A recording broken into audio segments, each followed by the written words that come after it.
Olá pessoal, então estou disponibilizando a correção da nossa lista de revisão para a prova. Espero que todos vocês tenham estudado já um pouco, considerando que a nossa prova é essa semana agora, que se inicia. E aí eu vou comentar um pouco as respostas aqui, ok?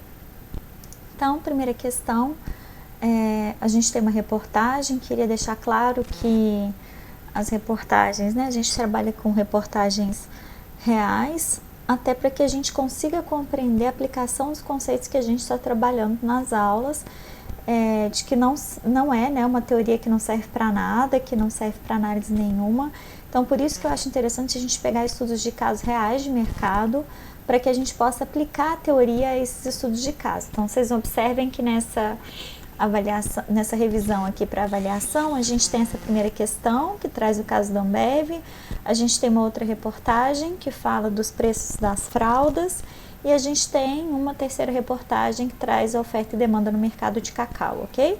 Então, isso é bom para que a gente compreenda que essa parte teórica de microeconomia, ela pode ser usada pelas empresas para que elas façam essas análises do tipo de fatores que a gente está analisando aqui. Então, primeira questão, a Ambev anunciou o fechamento da cervejaria na cidade de Extremoz, na Grande Natal.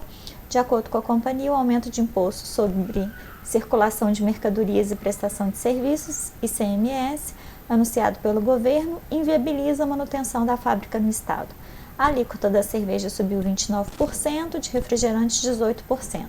Já pressionada por uma elevada carga tributária, a companhia avaliou que não seria viável absorver o novo reajuste e acabaria por repassá-lo no preço, já que a demanda por bebidas é extremamente sensível ao aumento de preços e que isso levaria a uma queda do volume de vendas no estado.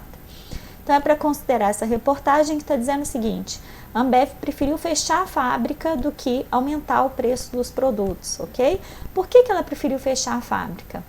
Porque ela compreende que o consumidor, né, que a demanda por bebidas é sensível a preços. Então, o que aconteceria?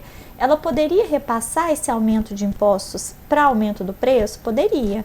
Só que se ela aumentasse o preço, a demanda diminuiria. Então, no final das contas, ela não ganharia nada a mais para continuar produzindo, né? Então, a opção da empresa foi por fechar a fábrica. Lógico, né, gente, que se a gente for analisar as condições de mercado, há uma série de fatores derivados disso aí, né? Por exemplo, a perda de emprego dos funcionários e tudo mais, mas o foco da empresa é a questão de produzir com eficiência, efetividade e eficácia. E aí, quando se observa a possibilidade, né, de produzir mais, mas não ganhar nada a mais, isso não se torna uma coisa viável, né, do ponto de vista da empresa. Então, considere a reportagem assim e responda: a demanda por bebidas mencionada no texto é mais elástica ou inelástica? Ela é mais elástica porque esse consumidor ele é mais sensível a aumento de preços. Então, quanto mais sensível, mais elástico, ok? Considerando os valores mencionados na reportagem, sugira uma variação percentual na demanda, indique se seria aumento ou diminuição, compatível com sua resposta e explique. Então, para que a demanda seja elástica, ela tem que ser maior que 1. Então, para que isso dê maior que 1, isso quer dizer o quê? Que a minha variação de preço, ela tem que ser menor do que a variação na demanda, não é isso? O que eu fiz aqui? No meu caso, vocês poderiam ter testado qualquer outro valor. Eu coloquei que a fábrica repassaria todo o aumento no preço do ICMS para o preço, né? Então, aqui eu teria uma variação, um aumento de 29% no preço da cerveja. E, nesse caso, para que o exercício fique consistente, então eu preciso dizer que a minha demanda diminuiria mais do que 29%, né? Então, o preço da cerveja aumentou em 29%, a minha demanda caiu mais do que 29%. No caso aqui, eu coloquei 30%. Então, eu usaria aquela formulazinha da elasticidade, só que aqui eu já tenho a variação da quantidade calculada, né? Que é justamente essa queda de 30%. Então, uma queda de 30%, 0,3 na variação da quantidade demandada, sobre a variação do preço, que é um aumento de preço de 29%, dá 1,03, ou seja, uma elasticidade maior que 1, portanto, elástica, ok? No caso do refrigerante, eu considerei da mesma forma, eu coloquei um preço, né, um aumento de preço de 18%, que foi o valor do ICMS, e coloquei que a demanda, então, diminuiria mais do que 18%. No caso, eu coloquei 20%. Então, a variação da demanda, que é de 20%, dividido pela variação do preço, que é 18%, me deu uma elasticidade de 1,1, ou seja, maior do que 1, ok? Lembrando aqui que a elasticidade maior do que 1 ela é elástica, menor do que 1 ela é inelástica, e igual a 1 ela é de elasticidade unitária. Nesse caso aqui, mostra então que variações no preço, para um aumento de preço, seja de refrigerante ou de cerveja, causam uma diminuição maior da demanda do que o percentual de variação de preço. Vocês poderiam ter colocado qualquer variação de preço, porque não necessariamente as empresas repassam todo o aumento de imposto, que é um aumento no final das contas do custo, né, delas, elas não necessariamente repassam todo o imposto para o preço, né? Então vocês poderiam ter dito, a cerveja vai aumentar 10% no valor, e aí isso faz com que a minha demanda por cerveja caia 12%. Poderia ser um exemplo, ok? Então, qualquer valor de variação de aumento de preço teria que causar uma diminuição da demanda maior para que a elasticidade fosse maior do que 1. A atitude anunciada pela empresa pode ser melhor representada pelo gráfico 1 ou 2? Explique sua resposta. E a gente precisa, então, olhar para os gráficos, né? O que a gente tem? A gente tem um gráfico 2 aqui, que é um gráfico com o qual vocês têm já uma maior familiaridade, ok? O que é esse gráfico? Esse gráfico me mostra uma curva de oferta, porque quanto maiores os preços, maior a oferta, ok? É uma curva positivamente inclinada, num gráfico com dois eixos, o eixo X, a quantidade de oferta, e no eixo Y, o preço, ok? E aí a minha curva é uma curva de oferta. Então, quanto maior o preço, maior a oferta, ou ao contrário, né? Quanto menor o preço, menor a oferta. Ela é uma curva positivamente inclinada porque as variáveis são diretamente proporcionais. O preço aumenta, a oferta aumenta. O preço cai, a oferta cai, ok? E a gente tem um outro gráfico aqui, no qual a gente tem a quantidade ofertada, o preço, e aí a gente tem duas curvas de oferta aqui. O que é isso? Por que isso acontece? Aqui, percebam que o preço não muda, certo? Eu tenho um único nível de preços aqui. O que eu tenho é um deslocamento da minha curva de oferta que faz com que essa oferta seja menor, que é justamente o que está acontecendo no caso da Ambev. A Ambev percebeu que não era possível aumentar o preço, porque se ela aumentasse o preço, as pessoas não comprariam. Então, o que ela fez? Ela optou por diminuir o nível da demanda. Então, não foi uma demanda que caiu porque o preço diminuiu. Ela manteve o preço e decidiu diminuir a oferta, ok? Então, nesse caso aqui, o fechamento da fábrica implica justamente nessa redução da oferta para que justamente pudesse se manter o preço. Questão 2. Sabendo que para o mercado entrar em equilíbrio é preciso que o preço caia, indique o que estava maior, a oferta ou a demanda, e faça o gráfico demonstrando valores para o mercado em desequilíbrio e sugira valores de equilíbrio. Então, aqui, o que eu tenho? Eu tenho, para que o preço caia, o que quer dizer? Então, se esse preço precisa cair, esse preço está alto, não é? Se o preço está alto, isso está bom para a oferta e está ruim para a demanda. Então, a minha oferta tem que estar maior do que a minha demanda. E aí, foi justamente esses os valores sugeridos. Então, eu sugeri uma oferta que estava maior do que a demanda, e isso tudo para um preço de 10. Então, ao preço de 10, eu tenho uma oferta de 50, a esse mesmo preço de 10, eu tenho uma demanda de 30. Então, eu traço aqui, né, a curva de demanda, que passa no pontinho 30 aqui, e é negativamente inclinada, porque quanto maior o preço, menor a demanda. E aí, aqui, uma curva de oferta, que passa no pontinho aqui 50.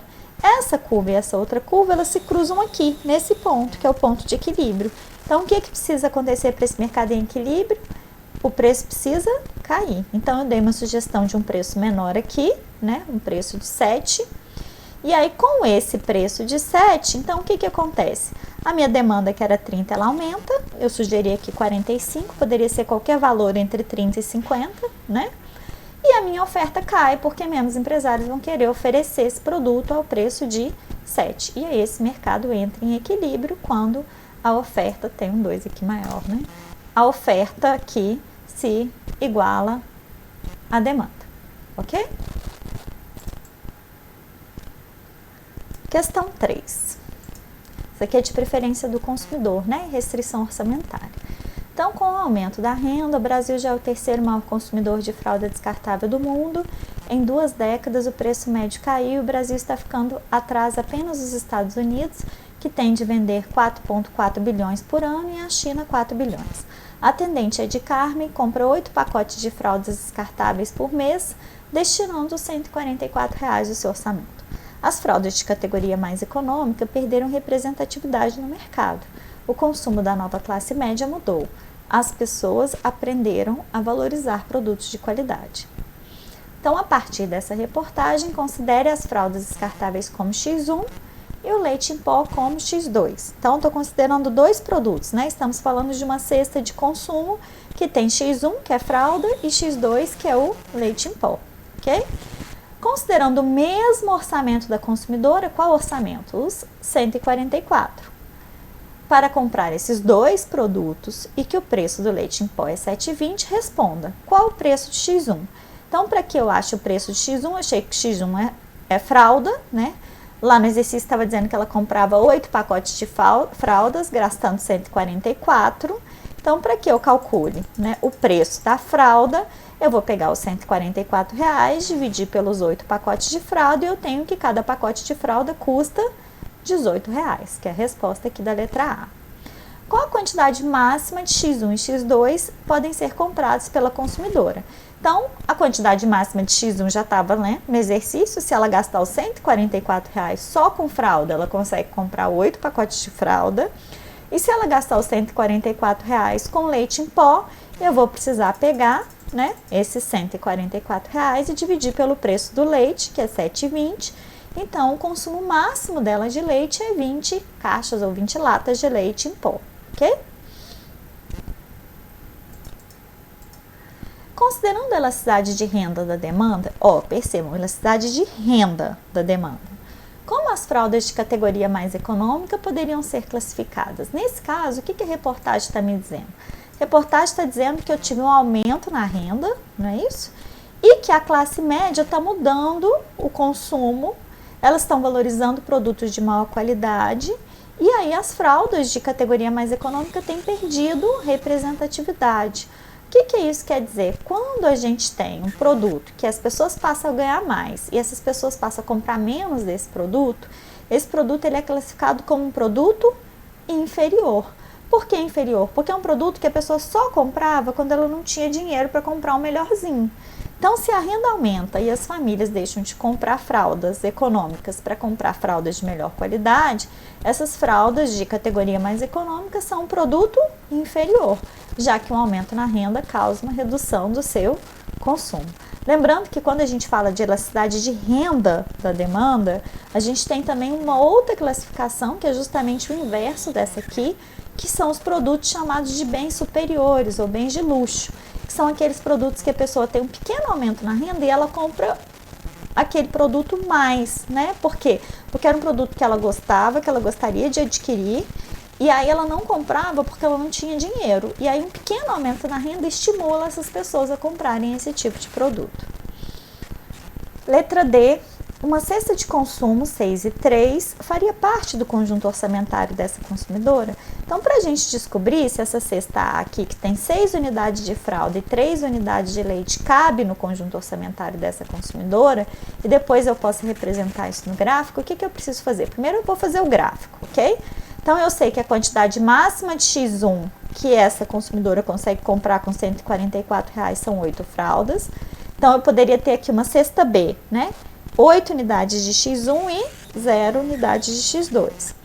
Poderia ter aqui uma cesta C, que é quando ela compra só leite. Então, se ela for comprar só leite, ela vai comprar 0 unidades de X1 e 20 latas de leite, ok? E aí eu traço a minha reta orçamentária, pegando o máximo de X1 e o máximo de X2 que ela consegue comprar.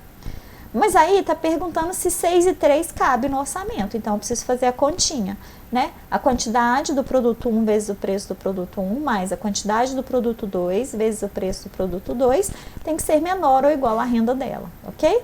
Então 6, que é a quantidade do produto 1, vezes 18, que é o preço da fralda, mais 3, que é a quantidade de produto 2, vezes 7,20, que é o preço do leite, tem que ser menor ou igual a 144.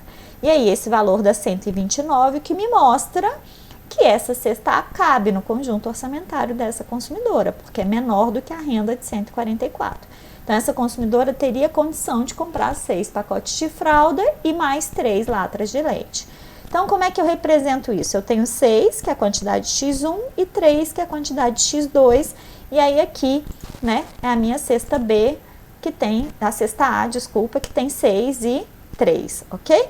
Percebam que ele está dentro do conjunto orçamentário, que é toda essa área aqui dentro do triângulo, né, delimitado pela reta orçamentária. Por que esse pontinho não está em cima da reta?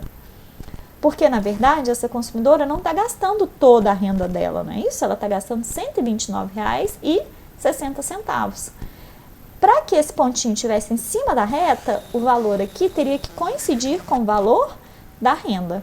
Então, se eu tivesse uma cesta que fosse exatamente o valor da renda dela, essa cesta estaria em cima da reta. Caso contrário, ela vai estar ou dentro do conjunto orçamentário, se for menor, né, do que a renda, ou fora do conjunto orçamentário, se o valor gasto aqui for maior do que o 144, ok? Então, a cesta A faz parte do conjunto orçamentário dessa consumidora. A questão 4 é uma questão de complete, né? Eu coloquei aqui em azul as respostas. Então, o furor mundial pelo chocolate finalmente começa a diminuir. A redução da perspectiva para a economia global está forçando os consumidores a buscar meios de cortar gastos e, com isso, a demanda pelo cacau em 2015 terá o crescimento mais lento dos últimos 6 anos. Então, se eu estou falando de consumidores, eu estou falando de demanda. O preço deve baixar, não é isso? Se eu estou tendo uma redução da demanda, isso força o preço a baixar. A queda no consumo, né, que é disso que a gente está falando, ocorre depois de a compra recorde do produto ter ajudado a impulsionar 3 anos seguidos de ganhos dos contratos futuros do cacau. Os custos mais altos do ingrediente levaram a Hershey e a Mondelez International a aumentarem os preços. Então, custos mais altos fazem com que as empresas aumentem os preços. A alta, por sua vez, estimulou uma produção maior, não é isso? Porque quanto maiores os preços, maior a oferta. E agora a demanda está diminuindo logo depois de os produtores rurais terem colhido uma safra recorde na Costa do Marfim, o maior produtor mundial. Por que a demanda está diminuindo? Porque a gente teve uma alta nos preços, né?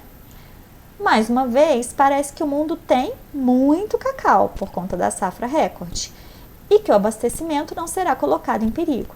A produção deverá igualar a demanda nesse ano, estima a Organização Mundial do Cacau, que também afirma que uma oferta menor é possível, porque se os preços caírem muito, né, por conta da safra recorde, os produtores não investirão. Na temporada passada, os produtores de Costa do Marfim colheram a maior safra da história, o que aumentou os preços, aumentou os estoques e permitiu um amplo abastecimento, ok? Bom, e aí aqui eu peço 2 fatores que compõem a oferta e 2 fatores que afetam a oferta. A Fernanda até achou que eu tinha me confundido, né? Que eu estava perguntando a mesma coisa, mas na verdade quando a gente pergunta o que compõe a oferta é o que faz parte da oferta. O que eu uso, por exemplo, para fazer a continha da oferta? Então, na oferta entra produção, importação e estoque. Como aqui era para citar igualzinho aparece no texto, então o que eu tenho no texto? Eu marquei aqui em amarelo, né? Eu tenho a produção e o estoque, ok? 2 fatores que afetam a oferta. O que afeta a oferta? Os preços dos produtos, os custos de produção e os preços dos produtos substitutos são os 3 principais fatores que afetam a oferta. Então, aqui eu tenho o preço e eu tenho os custos, ok? 5. A questão 5 era simplesmente para calcular o estoque final dos 2 períodos. E aí eu tinha oferta e demanda de um determinado produto para 2 períodos, 2015 e 16 e 16 e 17, ok? Eu pedi para vocês desconsiderarem as casas decimais no resultado, Porque muitas vezes esses dados, gente, quando eles são disponibilizados pelas associações, né, produtoras de algodão, de soja, de feijão, as contas não fecham muito porque esse resultado com casas decimais nem sempre são muito cuidadosos com esses resultados. Então aqui, ó, se a gente for pegar, a gente tem a oferta. O que é a oferta? Produção, né? Vou até marcar aqui, ó, produção, importação e estoque inicial é oferta, ok? Então, oferta, produção, importação e estoque inicial. Então, a soma dessas três coisas dá 1942. O que é demanda? Consumo mais exportação. Dá 1.670, se eu diminuir esse desse, dá 272. Falei que vocês podiam desconsiderar as casas decimais, porque percebam, esse estoque final aqui, que é a oferta menos a demanda desse ano, dá 272, que vai compor o estoque inicial do ano seguinte. Percebam que aqui está 272,5, porque eu desconsiderei aqui nas contas, né, as vírgulas. Mesma coisa para o ano seguinte, então, produção mais importação mais estoque inicial dá 1.874. E a demanda é o consumo mais exportação, que dá 1.610. Se eu diminuo a oferta de demanda, eu tenho um estoque final de 264. Espero que a correção da lista tenha colaborado para que vocês compreendam melhor o conteúdo, tá certo? Bons estudos para vocês!